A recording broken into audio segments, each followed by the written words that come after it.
Hello and welcome to Hillshire Media. And we're here with Jin Lan Cera. How are you today, Miss Sarah? I'm very well. How are you? I'm doing good. So let's just go ahead and get started. Now, we've talked a few times, but now we have some more interesting things we like to ask about your book. So in your book, you mentioned being inspired by brilliant stars of life scientists. Can you elaborate on some of these key discoveries and how they shifted your view of the world? Yes, of course. First, thank you very much for having me again. And I look forward to a very engaging and exciting episode. Absolutely. Yeah. So before I was led to those brilliant stars of life scientists, I got re-educated by two very young Qigong practitioners. They are Xiao Cui and Xia Minghong from YouTube. So otherwise, I would not have the foundation to understand the profound studies from those master-level life scientists and very likely overlook their efforts and achievements in unveiling the mystery of the universe and life.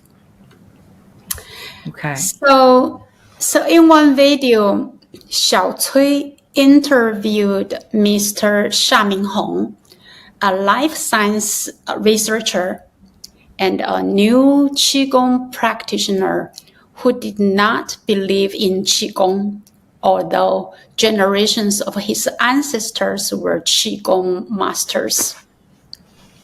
This interview really opened my mind a lot.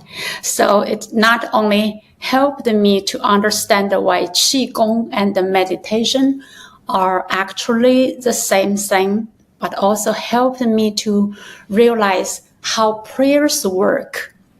Before that, I always believed that prayers are just wishful thinking. Nothing may change because you prayed. Now I know that not only everything within your body is in your command, you can also change things in distance or far away from you with your mind. Or you can also invite helpers from outside with your mind. Okay. So during the interview, Mr. Shah, he described how his research team of Qigong masters healed broken chicken bones within 12 hours or within 2 minutes and 17 seconds. And they repeatedly experimented the same thing for like 100 plus times. Okay. So to put this into perspective, according to the president of the College of Animal Studies, mentioned by Mr. Xia, a chicken typically takes 3 to 4 weeks to form a poroma, another 4 to 5 weeks to heal the bone, and 1 to 2 years to completely recover to the point where the poroma disappears.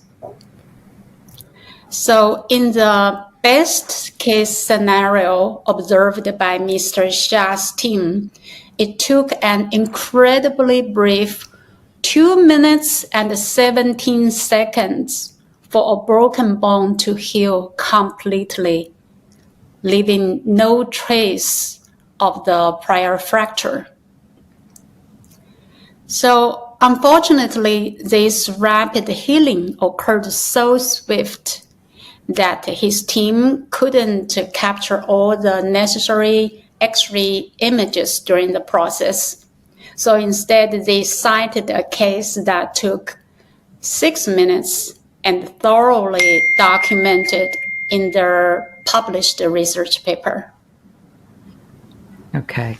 So I'm trying to understand. So they used the a chicken healing themselves. Not use not the chicken healing himself. No, it's the chicken has had a broken bone. The qigong masters used their mind to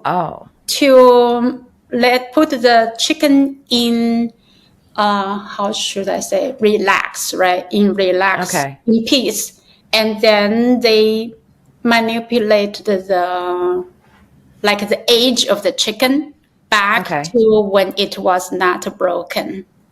Oh, okay. So the bone was healed. Yeah. So in the book I mentioned that in the qigong practice, there are many, but the basics, they have about four pairs of those command, like those keywords to order the objects, how they should move, right? Like open and close, or grow and go back time, things like that. They have those keywords to command the objects to change according to their will. Yeah, and also at the same time, in the qigong master's mind, the invasion, the chicken to be completely healed. Okay. Yeah. All right. So now the healing stories from Mr. Cha's team are incredible. What was your initial reaction to these cases, and how did they challenge your previous understanding of science and healing? As Mr. Sha pointed out, such miracles could happen because of the ultimate truth of oneness. Before this re-education, I thought that the concept of oneness, or 天人合一 in Chinese, was just wishful thinking. I didn't know that it is the ultimate reality that no one and nothing can escape. So Mr. Sha's research team really impressed me and inspired me to dig deeper into the science of consciousness. Then I watched a lecture by the Stanford professor, Dr. Tony Nader, who has obtained his MD and PhD from MIT and Harvard. And he mathematically proved that there is only one true observer in the universe. So he called that observer the unified consciousness. So his mathematical analysis was very challenging to a lot of people. Fortunately, I took a lot of math courses when I was in college, so I could follow his lecture and understand him. So it gave me the confidence that I was in the right direction. Yeah. Oh, okay. So now you mentioned Dr. Tony Nader's idea of unified consciousness. How did the concept change your perspective on the connection between science and spirituality? So after I watched a lot of documentaries about life science studies and the science of consciousness, a flood of incredible information entered my life. Although they were from all directions, they all pointed in the same direction: the existence of the spiritual realm, which is in the dimensions that time doesn't exist. I couldn't believe that before, but now I can understand why it exists, although we can't see, because our vibrations are too low, and just like we can't see the blades of a spinning fan. Right. We are slowed down by our attachment to the material world. So, however, if you have a pure compassionate heart, you may have high enough frequency to access the spiritual dimensions. That's why many people, when they were young, like young kids, they can see more things that we adults can't see. Yeah. Yeah. So in an interview, Professor Gong Zhebin from Wuhan University, he described how his research team of young children did various miraculous things with their mind.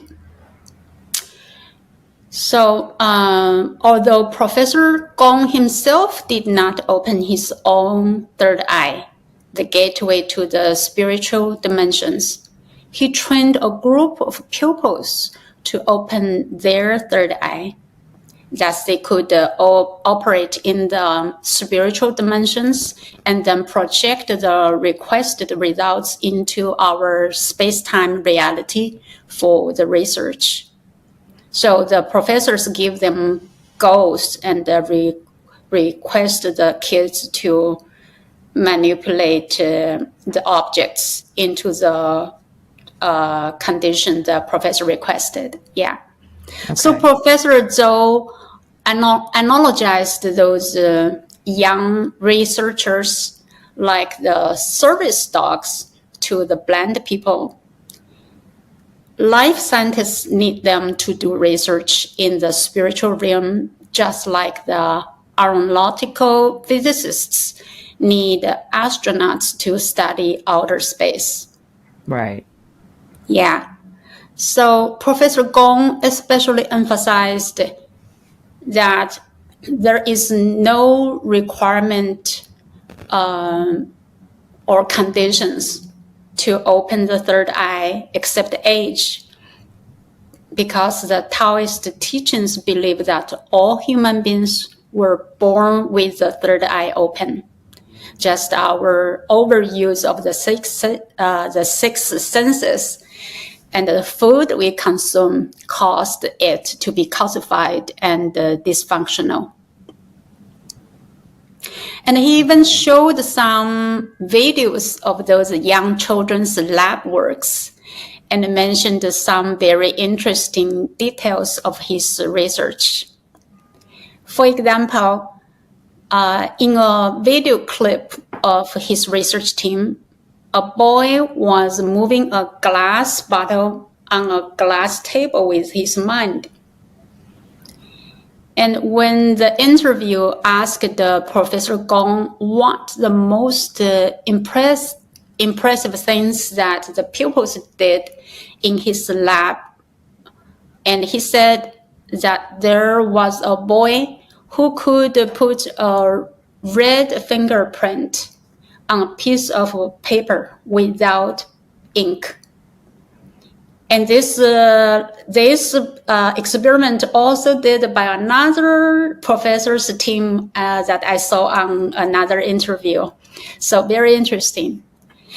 And then in another experiment, Professor Gong put 5 matches in each sealed glass jar and asked the pupils to make the matches disappear from the bottles. So they all could make the matches disappear in front of the adult instructors. But the pupils themselves, they could still see the matches flying in the air. The adults just see. And all of this was because they were tapped into having their third eye open. Yeah, when their third eye open, they are on the mode of their spiritual how should I say? So it's like you have a mind and then you have a awareness, right? And then when they are right, so they are in. It's like in a deep meditation mode. But when we do meditation, we thought we just sit there, do nothing. But it's not. Actually, they can be doing things there. Yeah. Okay. It's just they are more aware than our normal human beings. Yeah. So Professor Gong Zhebin, who from Wuhan University, and Professor Zhu Mianlin from Yunnan University, and Professor Li Sichen from National University of Taiwan. They all confirmed that there are wise helpers in the invisible spiritual realm through their countless life science experiments. After seeing so many evidence from different reputable sources, the dots started to connect. Right. Yeah. So now the idea of wise helpers in the spiritual realm is fascinating. Did Professor Gong's team ever interact with these helpers, or was it more of an intuitive understanding? Not just intuitive understanding, they exactly interacted. For example, during a training session of finger reading word, right? the instructors teach those young children to use their fingers to touch the word in a sealed bag, and so the kids were not allowed to look at the words, just their finger touch the words in a sealed black bag. And then they ask the kids what they see, right? So in a session, the word see in Chinese was on a note. An illiterate preschool kid opened his third eye and said, "Hai," which means sea, right? So the researcher team then asked him how he could know, because they all know he was a little kid, never learned how to read, right? So the kid answered, "First, there was the view of the sea with the sound of waves, and then a clear sound pronounced the word hai in the background." So another example, during that match experiment, a kid broke the matches into pieces in the spiritual realm, and then the pieces came back but spread all over the laboratory, and some of them hidden in the corners that was not easy to see. But that kid could find every piece of them and put them back into the bottle. So when the researchers asked the kid how she could find those secretly hidden pieces, she said that on her third eye there was a map of the whole laboratory. Then there were some red arrows pointed at each hidden piece. So the researchers concluded that there was a wise helper participating in their experiment. Yeah. So also Professor Gong's team attached a camera on a GPS and covered it with a ball. And then a kid used his mind, sent it to 100+ million miles away. Not a million, I was wrong, 100+ miles away, while the GPS was monitoring its location.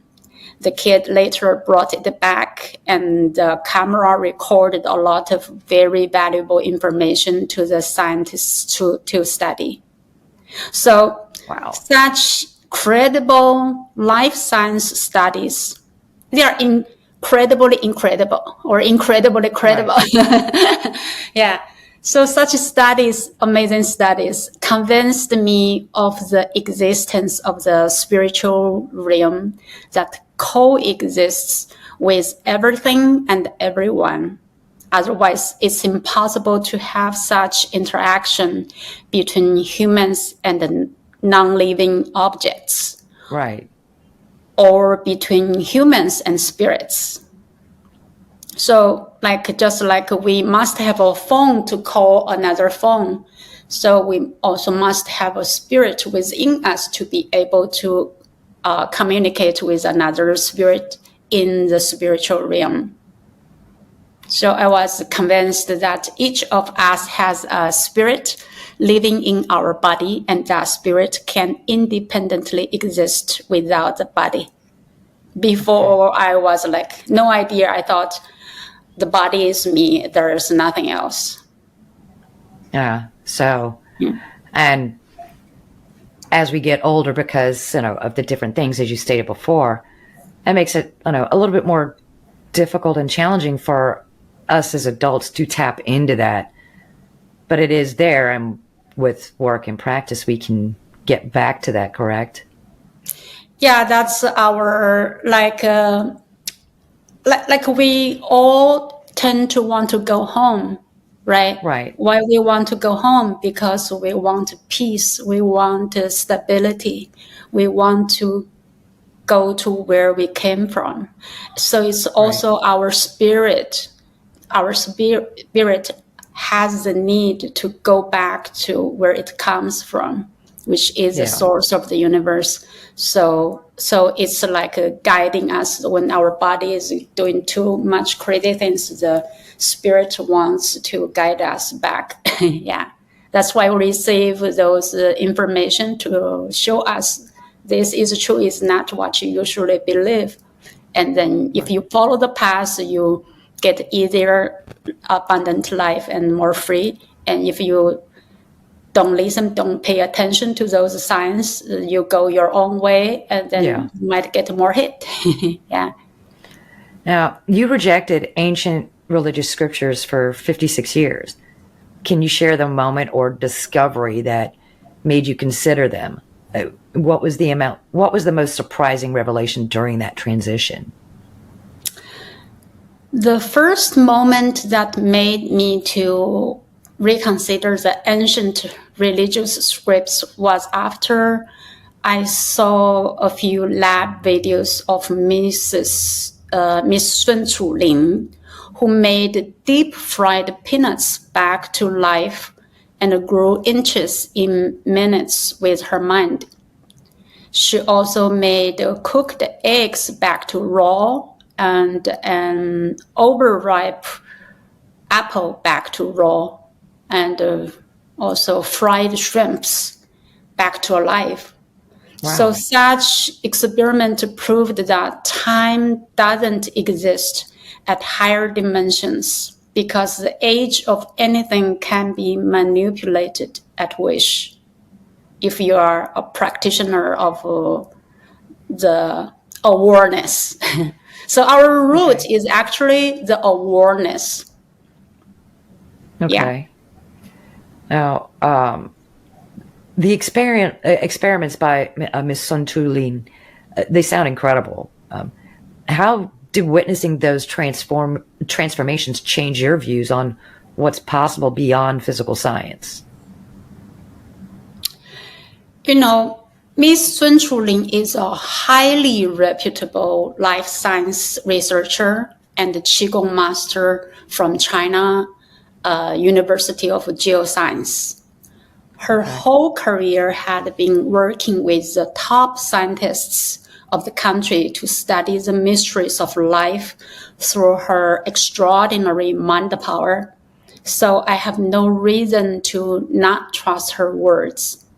So her experiments with those deep-fried peanuts reminded me of the Heart Sutra, because in the sutra, Avalokitesvara Bodhisattva exposed to Sariputra that time doesn't exist and our consciousness has no boundaries.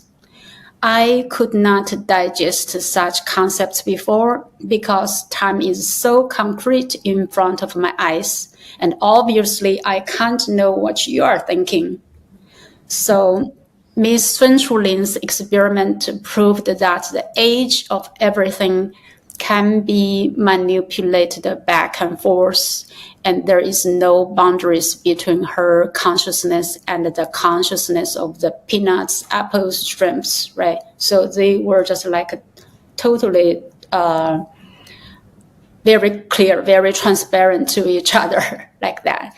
So that also means in the spiritual realm, time has no meaning, right? So I realized that I need to revisit those ancient scripts and study harder with a new perspective.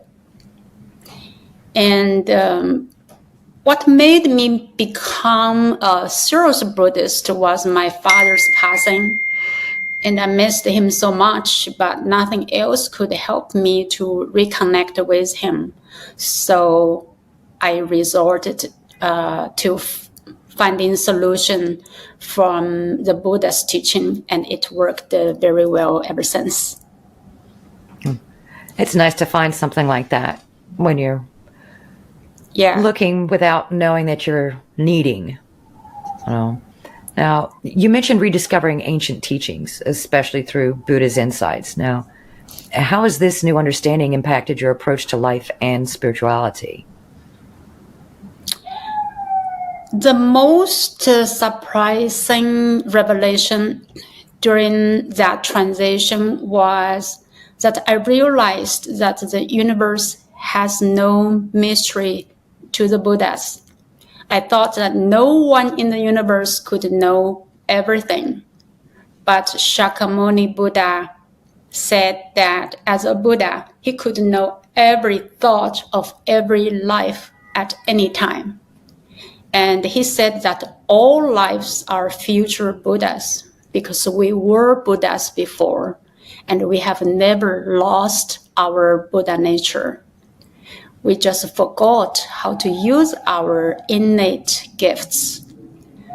So his teachings are helping us to find our own gifts and give them a way to make our life meaningful. Yeah. Then that's something to look into, isn't it? I appreciate you telling us about that. Now, how did you reconcile your scientific background, because you have an extensive science background, with the ancient teachings of Buddhism and Taoism? Were there any challenges in bridging the two seemingly different worlds? Because both Buddhism and Taoism are empirical. Probably the other religions too, right? I just know these two better. So they also have very detailed steps to follow. So they are actually very scientific. And so I had no problem understanding them once I saw the evidence from reputable institutions. I also did my own experiments on different subjects. And talking about the challenges in bridging these two seemingly different worlds, 3 people helped with that. The first one was Dr. Alan Wallace, and the second one was Nikola Tesla. The third one was Lao Tzu. I did not know that about Nikola Tesla. Now, in your exploration of consciousness and reality, you mentioned insights from Dr. Alan Wallace and Nikola Tesla. How did Dr. Wallace's views on consciousness and Tesla's perspective on energy and vibration shape your understanding of why events unfold as they do? At Dartmouth's discussion on the nature of reality, Dr. Alan Wallace pointed out that scientists failed to study consciousness deep enough to be able to comprehensively explain nature and reality. As the observers, scientists endeavor to explain everything in nature as made of physical particles. They failed to include the nature of consciousness. And in this regard, both Buddhism and Taoism have very systematic explanations and offer the methodologies to test. Okay. Yeah.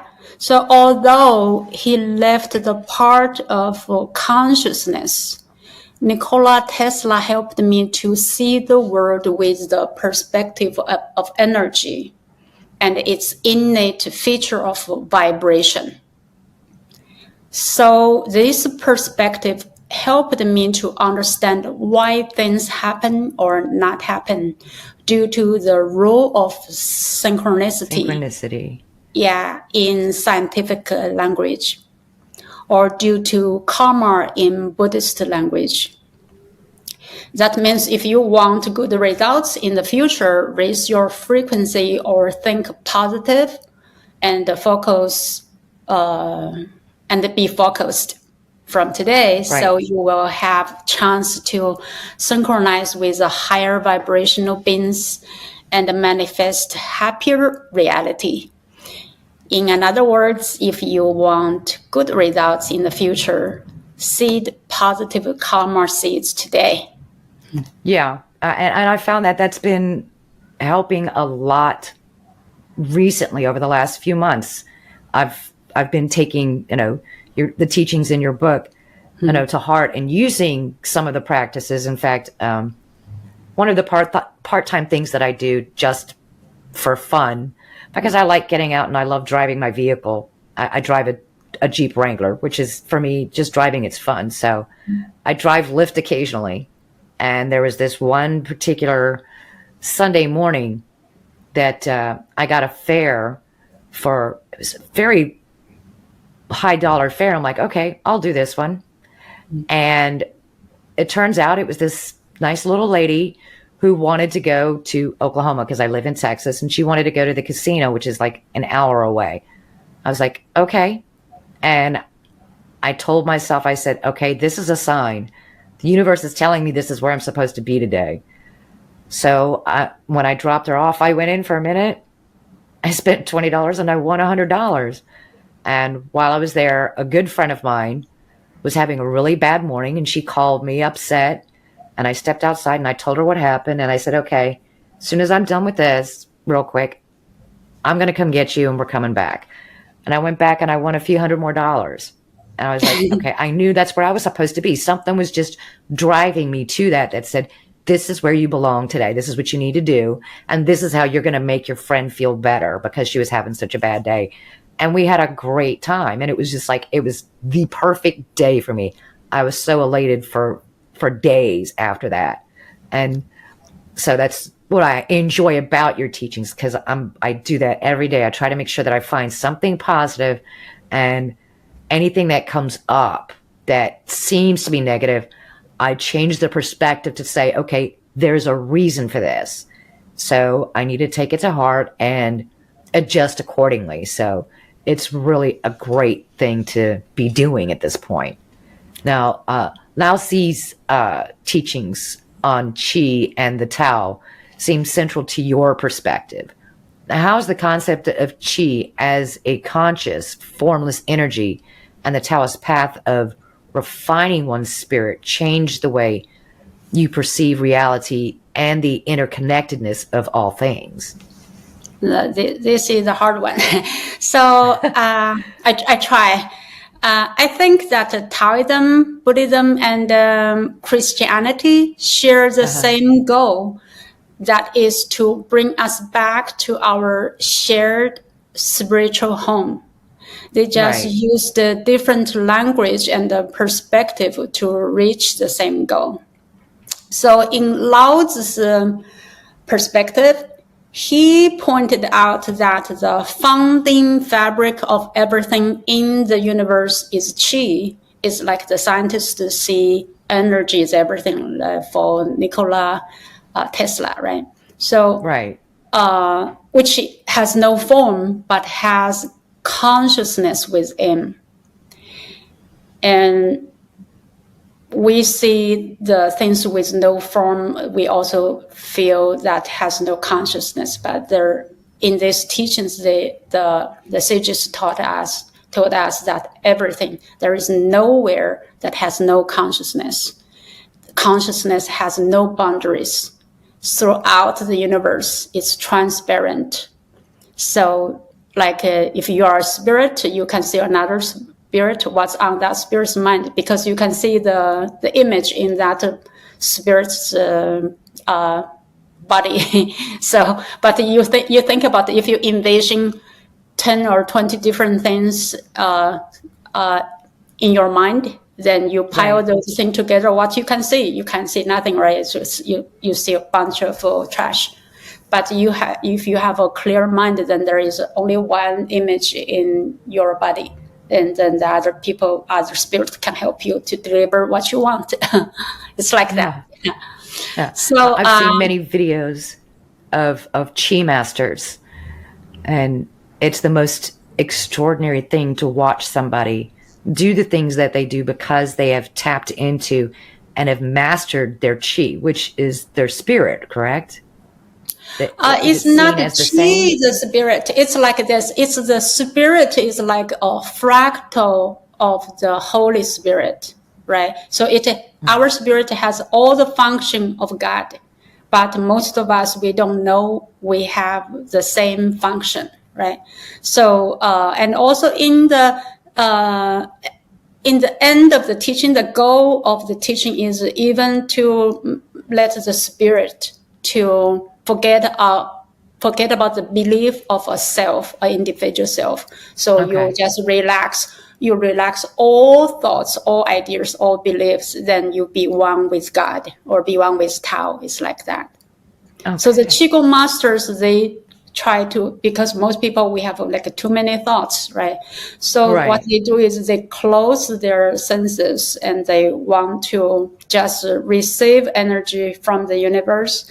And then they use their intention towards their essence, is what we see as energy, right? And they refine that energy as chi, and they use the chi to nurture the spirit. So the spirit can be more enlightened and more bright, right? And when you are more bright, you are more relaxed, happier, and wiser, smarter, and it's a positive spiral go up. Yeah. Right. Well, so thank you so much. Yeah. So with the view of their dimensions, I can see things much more transparent than before. Yeah. Before I was like, I feel like I'm a very powerless individual in the corner of a mass country like America, right? And I feel like my roots, my families are all over there on the other side of the earth, and I'm here by myself. But now I don't see it that way. And since like, as long as we relax our beliefs, everything become better. Yeah. Remember the word relax. Whenever you feel difficult, stressed, you relax. Yeah. Right. And I have a friend of mine that whenever I get anxious or whatever, the first thing they will do is say, breathe. Yes. Breathe. So that way I can focus on my breathing, and it will force me to relax and bring that anxiety back down. So yes. Also, you do what you're saying. Yeah. Also, you breathe in very deep and hold, because you need to use all your strength to hold. So your other ideas have to be let go for a while. Right. So you repeat that process probably for 20 times, and then the problem will go away. I tried that when I have some kind of cramping or something in my body that I didn't feel well. And then I did not have a medicine or any other thing around me. So I just do deep breaths, repeat several times, about 20 times, then the pain will go away. Yeah. Well, thank you very much for your time. I appreciate you taking time out of your busy schedule for us again. Good luck with the rest of your move. I love your background back there. I mean, the scene. Yeah, this is your view is absolutely gorgeous. Yeah, you see the Liberty Tower. The Liberty Tower is there. Can you see a little one? Oh wow! A little one by the building. That's the tallest one. The little one. That's the Liberty Tower. Yeah. So are you in New York right now? Yes, I'm in New York. Oh, okay. Wow. Yeah. Okay. Well, stay safe and enjoy the rest of your day. Thank you very much for your time. Thank you very much, and very happy to see you again. See you later. Bye bye. Bye bye.